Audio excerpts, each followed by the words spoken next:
DC generator होते हैं, series shunt और कंपाउंड, है ना। तो सभी को का कैरेक्टर क्या होता है, अलग अलग होता है। तो अलग अलग उसका कैरेक्टर है, स्वभाव है, तो उसका उपयोग भी अलग अलग होगा। तो क्या स्वभाव है वही चीज आज की इस क्लास में हम पढ़ेंगे, है ना। तो पहला चीज देखेंगे डीसी जनरेटर में ओपन सर्किट कैरेक्टरिस्टिक, दूसरा है इंटरनल सर्किट कैरेक्टरिस्टिक और तीसरा एक्सटर्नल सर्किट या लोड कैरेक्टरिस्टिक, है ना। तो तीन तो कैरेक्टर है किसी भी डीसी जनरेटर के लिए, उसी को समझना है, ठीक है। तो ओपन सर्किट कैरेक्टरिस्टिक में क्या है, जो टर्मिनल रहेगा डीसी जनरेटर का आउटपुट टर्मिनल, उधर लोड नहीं जोड़ना है हमें, टर्मिनल साइड को ओपन रखना है। तो ओपन रखेंगे तो किसके किसके बीच में ग्राफ बनेगा वो चीज देखेंगे। जनरेटेड ईएमएफ और फील्ड करंट के बीच में ग्राफ बनेगा वहां पे। ईजी मतलब जनरेटेड ईएमएफ और आईएफ मतलब फील्ड करंट, ठीक है। तो जब ओपन रखेंगे हम डीसी जनरेटर के आउटपुट टर्मिनल को, तो जनरेटेड ईएमएफ और फील्ड करंट के बीच में ग्राफ बनता है। इंटरनल कैरेक्टरिस्टिक अभी लोड नहीं जोड़े हैं हम, ओपन ही है, तो उसको सभी समय चालू रखे रहेंगे तो क्या होगा, कुछ धीरे धीरे गर्म होगा तो कुछ रेजिस्टेंस बढ़ेगा, है ना, आर्मेचर में हिट होगा, है ना। तो रेजिस्टेंस आगे बढ़ेगा, तो उस कारण क्या होगा, उसमें भी कुछ लॉस होगा, है ना, वोल्टेज में कुछ ड्रॉप होगा, उसी को इंटरनल कैरेक्टरिस्टिक बोलेंगे।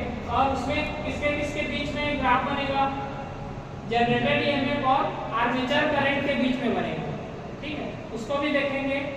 एक्सटर्नल सर्किट या लोड कैरेक्टरिस्टिक किसे बोलेंगे, अब हम उसमें लोड जोड़ेंगे, ठीक है। डीसी जनरेटर में जो आउटपुट टर्मिनल है वोल्टेज का, उसमें हम लोड को जोड़ेंगे कुछ इस तरीके से, लोड को लगा देंगे, है ना, जो हमें सप्लाई मिलेगा बाहर उसमें। तो लोड लगाएंगे तो हमें क्या मिलेगा, तो लोड में क्या होगा, लोड करंट आने लगेगा, देख सकते हैं लोड की तरफ क्या आएगा, लोड करंट आएगा। और जो टर्मिनल में वोल्टेज मिलेगा लोड के, उसे टर्मिनल वोल्टेज बोलेंगे। तो इसमें किसके किसके बीच में ग्राफ बनेगा, टर्मिनल वोल्टेज और लोड करंट के बीच में ग्राफ बनेगा, है ना। तो ग्राफ के मदद से समझेंगे कि डीसी जनरेटर में बिना लोड के कैसा ग्राफ बनता है ना, लोड डालेंगे तो कैसा ग्राफ बनता है, उसी चीज को समझेंगे कैरेक्टरिस्टिक में। फिर उसका उपयोग के बारे से भी देखेंगे, ठीक है। पहला जनरेटर है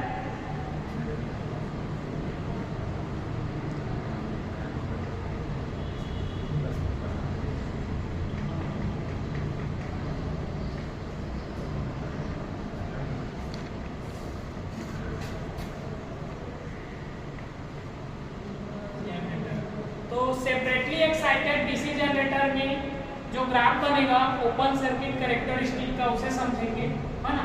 तो इसमें क्या चेक करेंगे हम, ओसीसी ओपन सर्किट कैरेक्टरिस्टिक, इसमें किसके किसके बीच में ग्राफ देखना है हमें, जनरेटेड ईएमएफ और फील्ड करंट, ठीक है। तो फील्ड करंट और जनरेटेड ईएमएफ में ग्राफ देखेंगे, बनाएंगे दोनों के बीच में, किसमें, सेपरेटली एक्साइटेड डीसी जनरेटर। तो सेपरेटली एक्साइटेड डीसी जनरेटर के बारे से पढ़े थे, क्या था, बाहर से हम फील्ड वाइंडिंग को एक्साइट करेंगे सप्लाई देके, तो आर्मेचर हमें डीसी सप्लाई देगा, है ना। तो इसका सर्किट डायग्राम कुछ इस तरीके से बनेगा।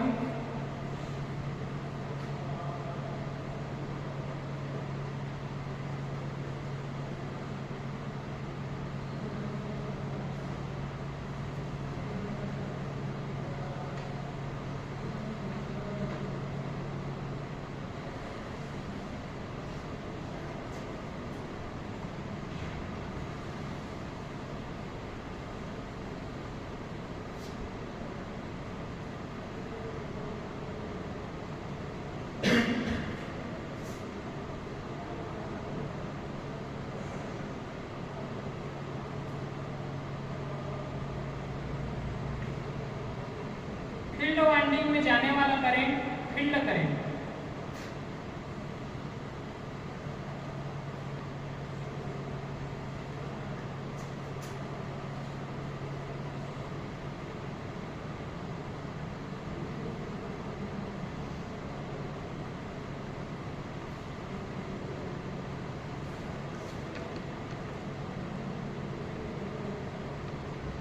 Generated EMF.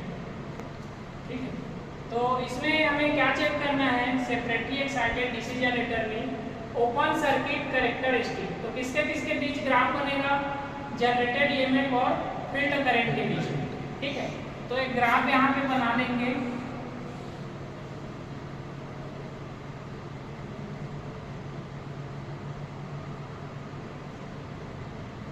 फील्ड करंट और जनरेटेड ईएमएफ। ठीक है, फील्ड करंट इधर ज़्यादा है, बढ़ते जाएंगे, इधर बढ़ते जाएंगे तो जनरेटेड ईएमएफ बढ़ेगा। तो यहाँ पे देखेंगे, हमें पता है कि कोई भी डीसी जनरेटर हो, फील्ड वाइंडिंग में चुंबकीय क्षेत्र बनेगा, तो आर्मेचर उसके बीच में रहेगा, चुंबकीय क्षेत्र को कट करेगा, तो ये आर्मेचर से सप्लाई निकलेगा और बाहर में हमें टर्मिनल मिलेगा, वोल्टेज मिलेगा, है ना। तो इसमें हम फील्ड करंट को जो पहले आ रहा था उसको हम ज़्यादा मात्रा में बढ़ाएं, ज़्यादा मात्रा में फील्ड करंट यहाँ पे बढ़ाएं, तो क्या हुआ, फील्ड वाइंडिंग में ज़्यादा चुंबकीय क्षेत्र बना, ज़्यादा चुंबकीय क्षेत्र बना इसमें, और आर्मेचर को उसी बीच में रख के हम घुमाएंगे तो ज़्यादा चुंबकीय क्षेत्र के बीच में आर्मेचर घूमेगा, तो आर्मेचर का वाइंडिंग क्या करेगा, ज़्यादा चुंबकीय क्षेत्र को कट करेगा, तो ज़्यादा कट होगा तो ज़्यादा वोल्टेज ईएमएफ जनरेट होगा बाहर, तो वो हमें मिलेगा, है ना।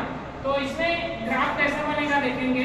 सबसे पहले तो जीरो था फील्ड करंट जीरो था, उसको हम बढ़ाते गए तो क्या हुआ, जनरेटेड ईएमएफ भी बढ़ने लगा। ठीक है, फील्ड करंट हम बढ़ाएंगे, ज़्यादा चुंबकीय क्षेत्र बनेगा, ज़्यादा चुंबकीय क्षेत्र को आर्मेचर कट करेगा, तो ज़्यादा कट होगा तो ज़्यादा जनरेटेड ईएमएफ हमें टर्मिनल में मिलेगा, है ना। तो क्या हो रहा है, यहाँ पे फील्ड करंट को बढ़ाते गए तो जनरेटेड ईएमएफ भी बढ़ने लगा। तो कुछ ऐसा मतलब ग्राफ इसमें बनेगा। ठीक है, कुछ इस तरीके से। और एक समय ऐसा आता है इसमें कि फील्ड करंट को तो हम बढ़ाते गए, लेकिन मैग्नेटिक फील्ड जो है, चुंबकीय क्षेत्र, और नहीं बढ़ेगा, रुक जाएगा एक जगह में, एक वैल्यू में रुक जाएगा और ज़्यादा नहीं बढ़ेगा, है ना। फिर वोल्टेज भी हमारा उतना ही बनने लगेगा और ज़्यादा नहीं बनेगा, है ना। तो उसको क्या बोलेंगे, संतृप्त बिंदु। संतृप्त बिंदु। ठीक है, तो शुरू में मान लो कुछ वोल्टेज था, जीरो वोल्टेज था, जीरो करंट था, तो हम करंट को बढ़ाए फील्ड वाइंडिंग का, तो जनरेटेड ईएमएफ भी बढ़ने लगा, धीरे धीरे बढ़ के इतना बढ़ा, है ना। लेकिन अब तो उस वाइंडिंग का मतलब एक सीमा है चुंबकीय क्षेत्र बनाने का, उस सीमा से ज़्यादा मतलब चुंबकीय क्षेत्र नहीं बना पाएगा, है ना। कब ज़्यादा बना पाएगा, जब हम टर्न को और ज़्यादा बढ़ाएंगे, तो लेकिन टर्न को और बढ़ाते नहीं बनेगा।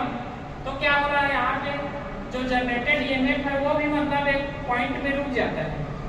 तो फील्ड करंट को जितना भी बढ़ाते जाओगे, लेकिन चुंबकीय क्षेत्र उतना ही रहेगा, और तो उतना ही चुंबकीय क्षेत्र है तो जनरेटेड ईएमएफ भी उतना ही रहेगा और ज़्यादा हमें बाहर नहीं मिलेगा टर्मिनल में, है ना।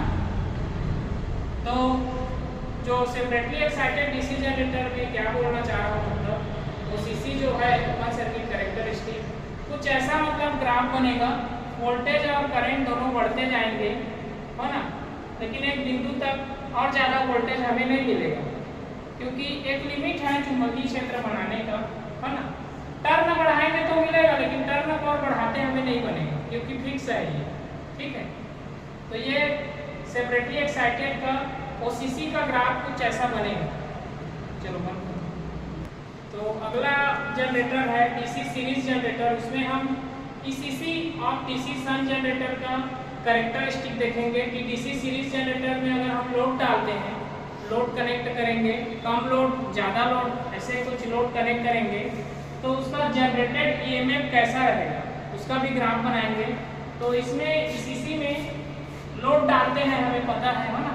तो लोड डालेंगे तो ग्राफ किसके किसके बीच में बनेगा, ग्राफ इसमें टर्मिनल वोल्टेज और लोड करंट के बीच में, लोड करंट के बीच में इसमें ग्राफ बनता है, और टर्मिनल वोल्टेज के बीच में।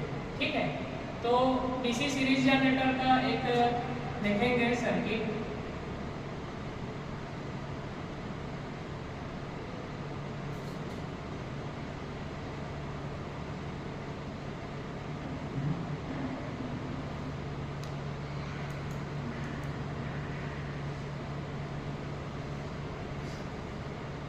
लोड इसमें हम कनेक्ट किए है ना,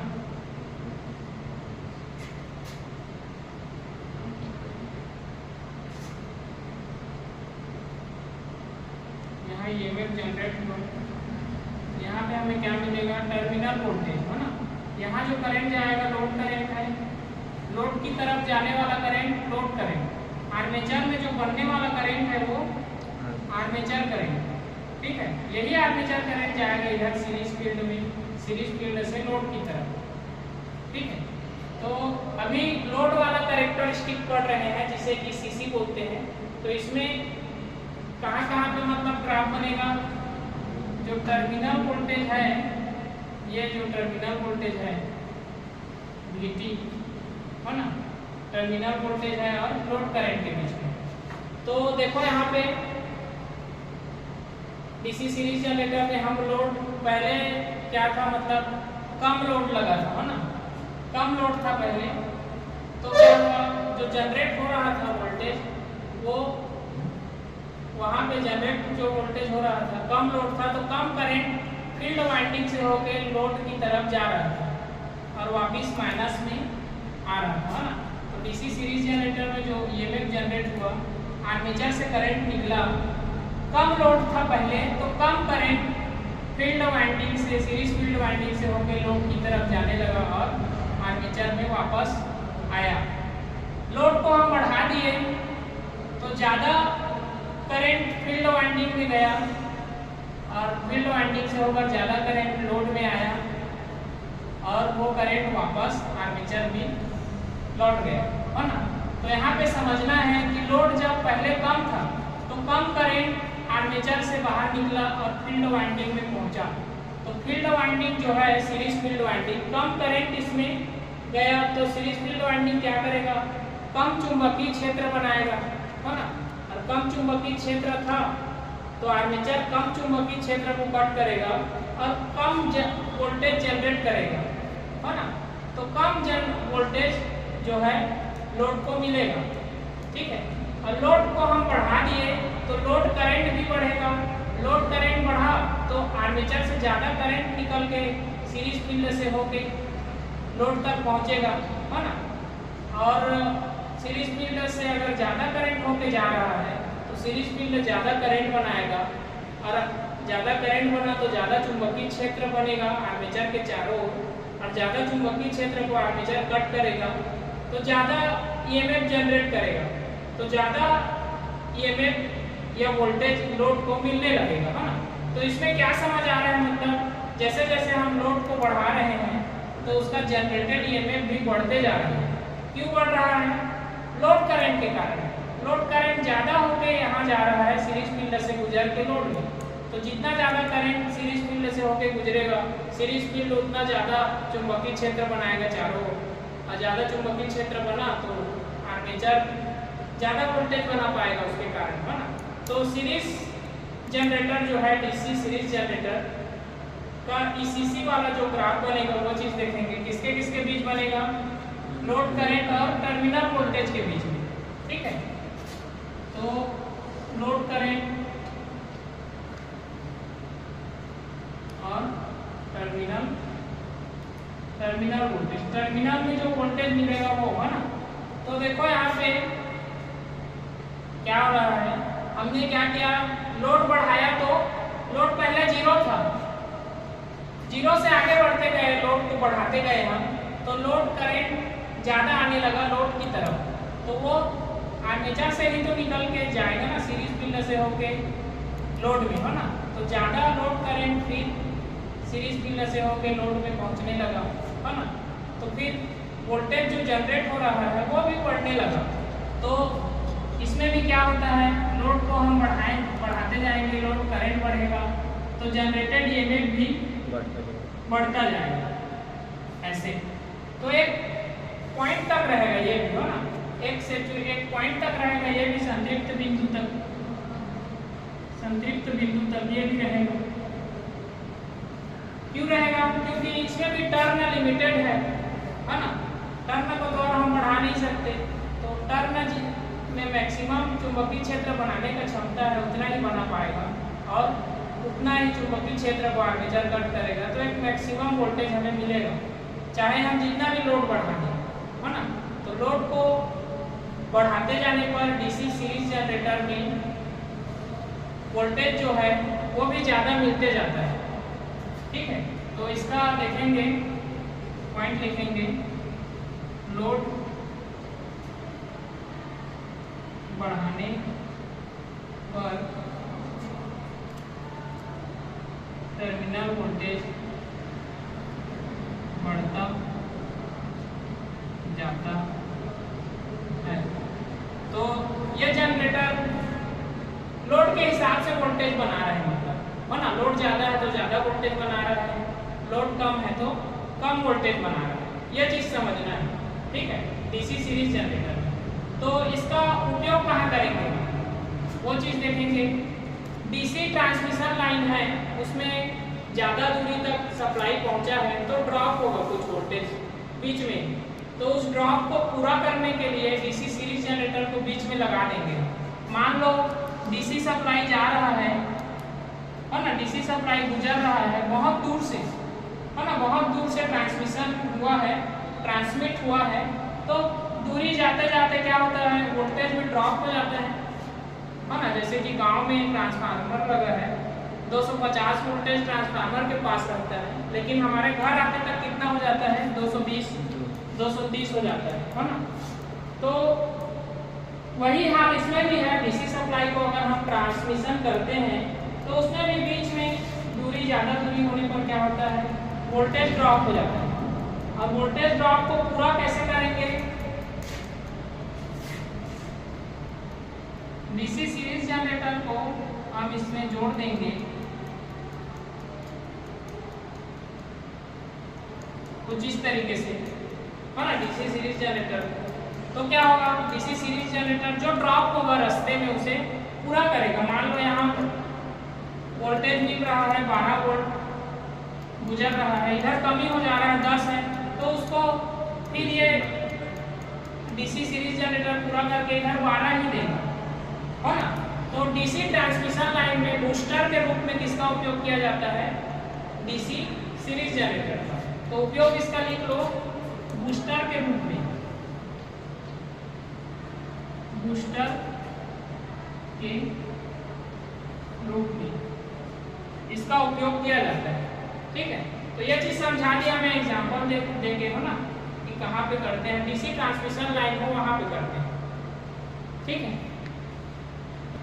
तो अगला कैरेक्टरिस्टिक है डीसी शंट जनरेटर। तो इसमें हम क्या क्या देखेंगे, ओसीसी, आईसीसी, ईसीसी का जो कैरेक्टरिस्टिक का ग्राफ बनेगा उसको हम डीसी शंट जनरेटर में बनाएंगे।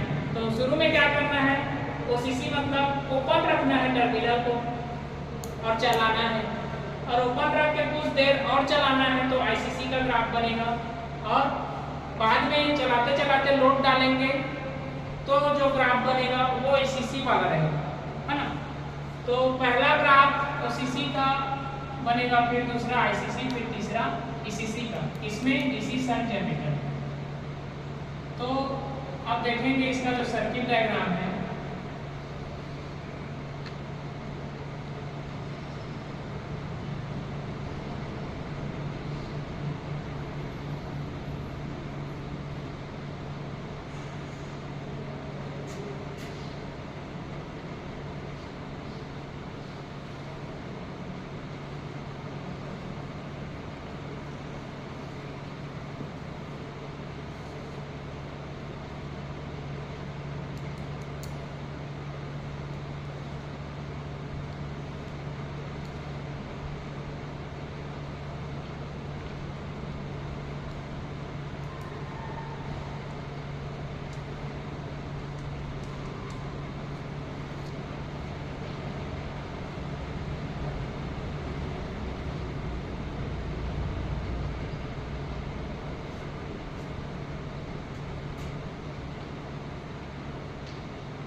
ठीक है। तो डीसी शंट जनरेटर का जो सर्किट डायग्राम है कुछ ऐसा बनता है। इसमें देख सकते हैं आर्मेचर है और शंट फील्ड वाइंडिंग है जो दोनों पैरेलल में जुड़ा है दूसरे, और पैरेलल में ही कोई लोड जुड़ा है ना। तो शुरू में ओसीसी चेक करेंगे तो क्या करना है, हमें लोड को शुरू में नहीं लेना है ना।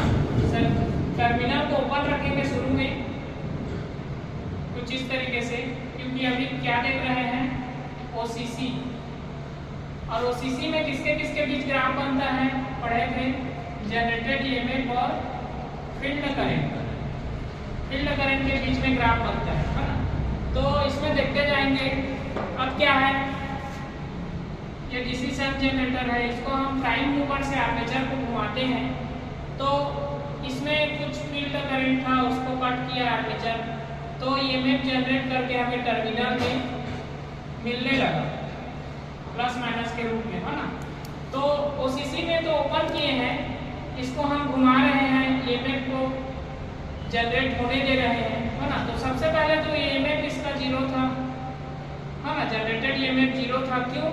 क्योंकि इसका फील्ड करंट पहले में कुछ कम था, बहुत कम था, क्योंकि ये सेल्फ एक्साइटेड है, कुछ रहता है बचा हुआ, उसी को ही यूज करके आर्मेचर ईएमएफ जनरेट करता है, और वो जनरेटेड ईएमएफ फिर से उसी वाइंडिंग में जाएगा, फील्ड वाइंडिंग में, और ज़्यादा फील्ड करंट जाने लगेगा पहले से, तो ज़्यादा चुंबकीय क्षेत्र बनेगा, तो जनरेटेड ईएमएफ भी इसका बढ़ता जाएगा।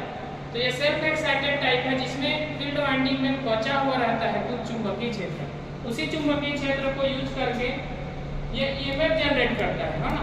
शुरू में तो कम बचा रहता है तो कम ईएमएफ जनरेट होगा, फिर ईएमएफ एक बार कुछ बनना शुरू हो गया तो वो ईएमएफ जाने लगेगा फील्ड वाइंडिंग में, फील्ड वाइंडिंग ज़्यादा चुंबकीय क्षेत्र बनाने लगेगा, तो आर्मेचर ज़्यादा चुंबकीय क्षेत्र को फिर बाद में कट करने लगेगा, तो ज़्यादा वोल्टेज या सप्लाई ये आर्मेचर बना के हमें बाहर देगा, है ना। तो इसमें जो ग्राफ बनेगा जनरेटेड ईएमएफ और फील्ड करंट, ठीक है। तो शुरू में तो 0 था सब चीज, है ना, 0 था, है ना, लेकिन कुछ तो बचा हुआ था इसमें चुंबकीय क्षेत्र, क्योंकि ये सेल्फ एक्साइटेड है, तो कुछ चुंबकीय क्षेत्र इसमें बचा हुआ था।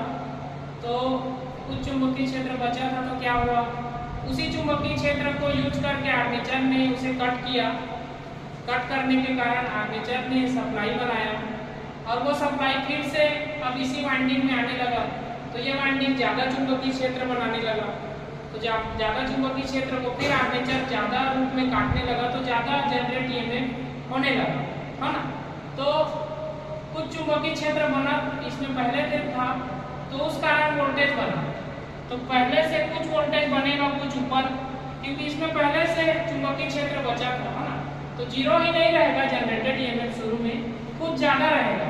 जनरेटेड ईएमएफ का जो लाइन है वो 0 से चालू ना करके कुछ ऊपर से चालू करना पड़ेगा, कुछ वोल्टेज बनेगा, मान लो 20 वोल्टेज शुरू में बिना कोई एक्साइटेशन के, क्योंकि इसमें पहले से चुंबकीय क्षेत्र रुका रहता है, तो उस कारण इसमें 20 वोल्टेज बन रहा है शुरू में, फिर अब वोल्टेज बन रहा है, वो वोल्टेज यहाँ निकलने लगा और फिर इसमें पहुँचने लगा, तो ये ज़्यादा सप्लाई इसमें आने लगा, तो फिर अब इसमें एक्साइटेशन बढ़ा तो ज़्यादा जनरेटेड ईएमएफ भी बढ़ने लगा, तो फील्ड करंट अब धीरे धीरे बढ़ने लगा, तो जनरेटेड ईएमएफ भी क्या हुआ, वो भी बढ़ने लगा, ठीक है, समझ रहे हो। क्योंकि इसमें क्या हो रहा है, फील्ड करंट बढ़ रहा है, तो करंट बढ़ रहा है फील्ड वाइंडिंग में, तो चुंबकीय क्षेत्र बढ़ रहा है, तो चुंबकीय क्षेत्र को आर्मेचर ज़्यादा रूप में कट कर रहा है, तो वोल्टेज भी वो ज़्यादा टर्मिनल वोल्टेज में हमें दे रहा है, ठीक है। ये यहाँ से 0 से चालू ना करके कुछ ऊपर में चालू किए इसको वोल्टेज को, क्यों? क्योंकि इसमें कुछ बचा हुआ चुंबकीय क्षेत्र रहता है ना पहले से, तो उसके कारण तो कुछ वोल्टेज बनेगा ना, शुरू में 0 ही तो नहीं रहेगा, कुछ बनेगा, तो कुछ बन रहा है, वहीं से हम चालू किए हैं इसे। तो ओसीसी कैसा बनता है डीसी शंट जनरेटर का, कुछ इस तरीके से ग्राफ बनता है, फील्ड करंट और जनरेटेड ईएमएफ का, कुछ बचा हुआ चुंबकीय क्षेत्र के कारण कुछ वोल्टेज बन जाता है शुरू में, और उसी वोल्टेज से फिर वोल्टेज बढ़ते बढ़ते इतना बढ़ता है, लेकिन एक पॉइंट तक बढ़ता है, फिर वोल्टेज और ज़्यादा नहीं बढ़ पाता है, क्यों? क्योंकि इसका भी कोई लिमिट है चुंबकीय क्षेत्र बनाने का। तो एक मैक्सिमम पॉइंट तक चुंबकीय क्षेत्र बन गया, उसी मैक्सिमम पॉइंट को आर्मेचर ने कट किया तो मैक्सिमम वोल्टेज बना, लेकिन अब इसमें ताकत क्षमता नहीं है कि ज़्यादा चुंबकीय क्षेत्र बना पाए। एक लिमिट है इसका भी, तो एक लिमिट तक वोल्टेज बन पाता है, उसको क्या बोलते हैं? संतृप्त बिंदु। ठीक है, तो ये ग्राफ जो है डीसी शंट जनरेटर का ओसीसी का है, जिसमें जनरेटेड ईएमएफ और फील्ड करंट के बीच में कुछ ऐसा ग्राफ बनता है। जीरो से चालू नहीं होता है, यहाँ पे कुछ चुंबकीय क्षेत्र बचा रहेगा, है ना, अवशिष्ट चुंबकत्व तो बचा रहेगा वाइंडिंग में, उसी का उपयोग करके 20 वोल्टेज शुरू में बना लेता है। फिर इसी 20 वोल्टेज से वो बढ़ना शुरू होके मान लो 220 वोल्ट तक पहुँचता है। फिर इससे ज़्यादा नहीं पहुँच पाएगा, क्योंकि अगर पहुँचाना है तो फिर टर्न को बढ़ाना पड़ेगा फील्ड वाइंडिंग में, वो हम बढ़ा नहीं सकते, है ना। तो कुछ ऐसा ग्राफ उसमें बनेगा ओसीसी में। ठीक है, आईसीसी में क्या होगा? आईसीसी में वो चीज देखेंगे, तो आईसीसी में इसका ग्राफ क्या बनेगा वो देखेंगे।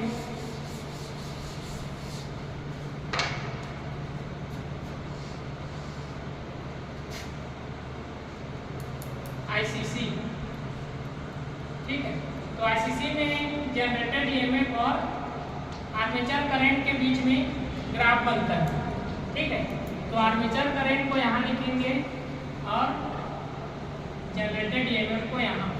तो अभी अभी हम देखे थे ओपन था, है ना, और आईसीसी में भी ओपन ही रखना है, कोई लोड नहीं जोड़ना है। तो ग्राफ कैसा बनेगा?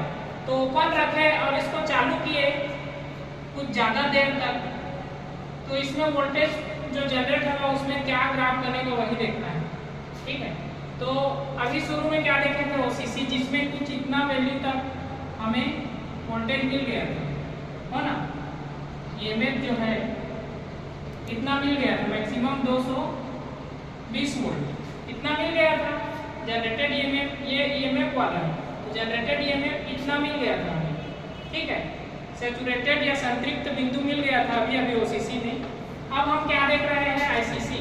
तो अब हम इसको चालू किए रहे कुछ देर तक, तो क्या हुआ? आर्मेचर गर्म हुआ, है ना, आर्मेचर में हीट हुआ। हीट होने के कारण कुछ रेजिस्टेंस यहाँ पे बना, है ना, रेजिस्टेंस बनने लगा, और रेजिस्टेंस इसमें है तो वोल्टेज में फिर ड्रॉप होने लगा। तो रेजिस्टेंस बना,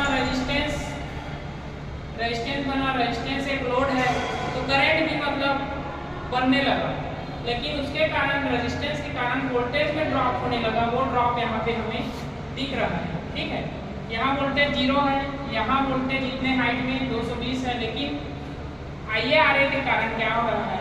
जो जनरेटेड ईएमएफ है वो कम हो रहा है, लेकिन करंट बढ़ रहा है ना, करंट बढ़ रहा है, करंट आगे जा ही रहा है। क्यों? क्योंकि रेजिस्टेंस एक टाइप का लोड है, तो लोड के कारण करंट बनता है, हमें पता है ना, तो वो चीज़ यहाँ पे हो रहा है। अगला देखेंगे, इसमें एक और कैरेक्टरिस्टिक है लास्ट इसका,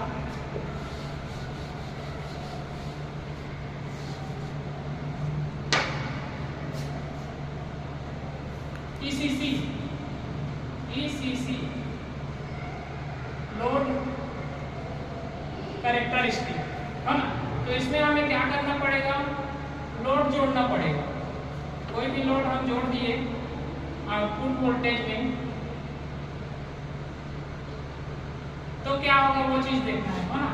तो डीसी शंट जनरेटर में ECC लोड है, उसको लोड कैरेक्टरिस्टिक है, इसको देखने के लिए हम लोड जोड़ दिए, तो किसके बीच में इसमें ग्राफ बनेगा? टर्मिनल वोल्टेज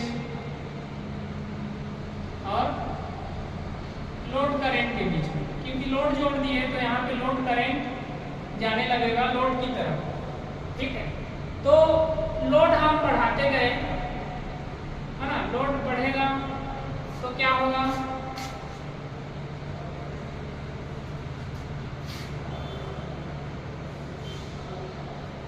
लोड को हम बढ़ाए, है ना, तो लोड करंट ज़्यादा यहाँ आने लगा, आर्मेचर करंट ज़्यादा निकलने लगा और लोड की तरफ जाने लगा, क्योंकि लोड को हम बढ़ा रहे हैं।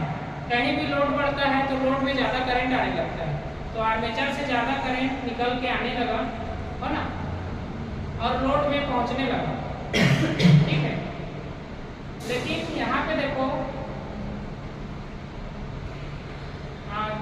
यहाँ पे ज़्यादा करंट इसमें आने लग रहा है, तो इस कारण क्या होता है, करंट का मान ज़्यादा हो जा रहा है, वोल्टेज कम हो जाता है। कहीं भी देख रहे होगे लोड बढ़ता है तो क्या होता है, लोड करंट बढ़ जाता है लेकिन वोल्टेज कम हो जाता है। तो पहले तो हमें इतना वोल्टेज था यहाँ पे, है ना, इतना हम बना लिए थे बिना लोड के, तो हम जब लोड डालें तो क्या हुआ यहाँ पे, ठीक है, क्या हुआ, इसमें लोड हम दिए तो लोड करंट बढ़ा, करंट ज़्यादा होने के कारण वोल्टेज में भी कमी हो गया बाद में। ठीक है, तो डीसी शंट जनरेटर क्या है, जब हम लोड देते हैं तो क्या होता है, इसमें लोड करंट बढ़ते जाता है तो उस कारण टर्मिनल वोल्टेज कम होते जाता है। इसमें डीसी शंट जनरेटर है, लेकिन डीसी शंट जनरेटर कुछ हद तक लोड को झेल लेता है। कम लोड है तो भी एक समान वोल्टेज देगा कुछ समय के लिए, ज़्यादा लोड कर दिए तो भी कुछ कम हो जाएगा, लेकिन पहले जैसा ही कुछ ज़्यादा रूप में वोल्टेज देने लगेगा। लेकिन ज़्यादा ही लोड बढ़ा दोगे तो क्या होगा, उसका वोल्टेज डाउन होते होते कम हो जाएगा। तो डीसी शंट जनरेटर क्या है, मतलब लोड बढ़ाने पर वोल्टेज कुछ कम हो जाता है ना, कुछ कम हो जाएगा लेकिन पहले जैसा ही रहेगा, तो एक समान वोल्टेज दे रहा है, मतलब, है ना। तो डीसी शंट जनरेटर जहां एक समान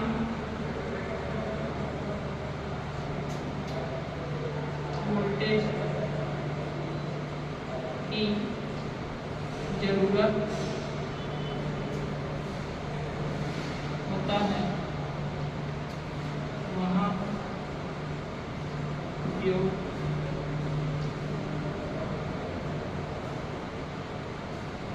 करते हैं।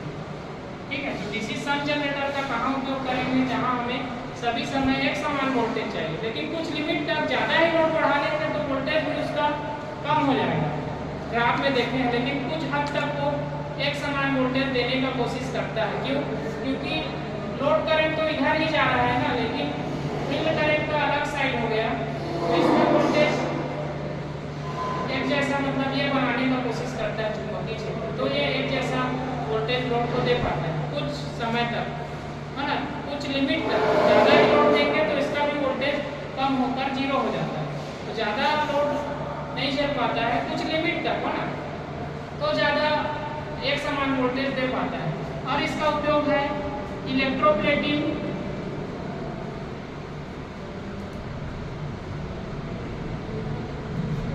Battery charging,